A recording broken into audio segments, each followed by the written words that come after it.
So he did the one thing our kind must never do. Grant his own wish at the cost of his existence.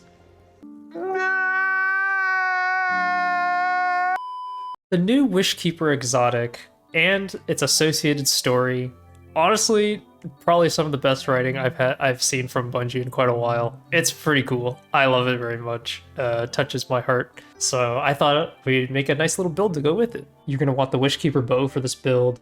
You don't need any particular catalyst pieces, but I'm sure that over time, as we get more and more stuff, there'll be better and better options, which, you know, we'll figure out as we go along.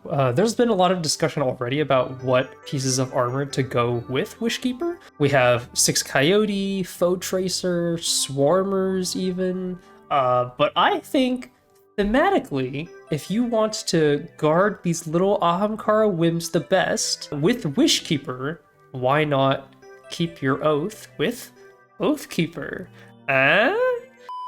So the idea is that because we're using a bow, Oathkeeper might work in a really interesting way. It is a different playstyle, I will admit, because Wishkeeper normally you're just trying to throw those arrows out as quickly as you can, whereas Oathkeeper is trying to keep you to be a little more passive, to hold that arrow in for a little bit longer to get more damage out of it.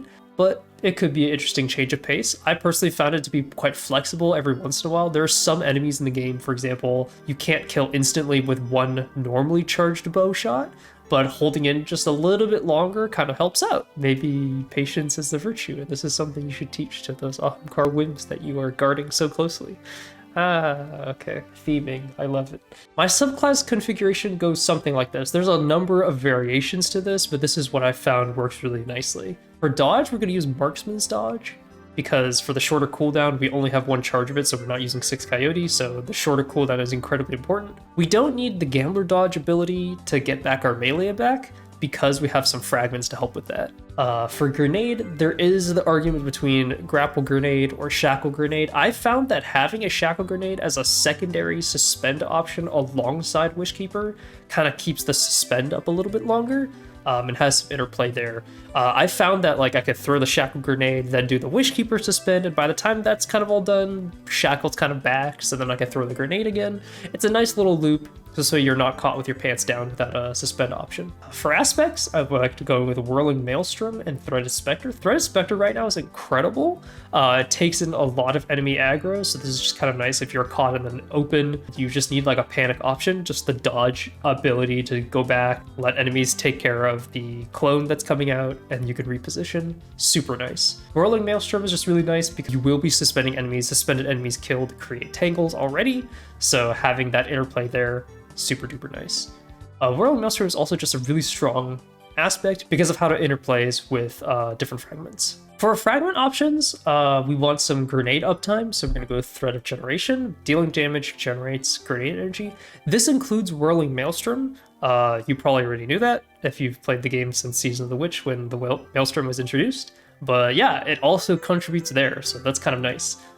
Similarly, damaging targets with a tangle grants melee energy. Whirling Maelstrom also is included in this. So that's why we don't want to go with Gambler's Dodge, because this will already handle our melee regeneration. Thread of Warding, grab Woven Mail whenever you pick up an Orb of Power. Super self-explanatory, also just like a really nice perk to have. Thread of Mind, because you will be suspending targets for quite a while, having it generate class ability energy is super nice and comes in very clutch.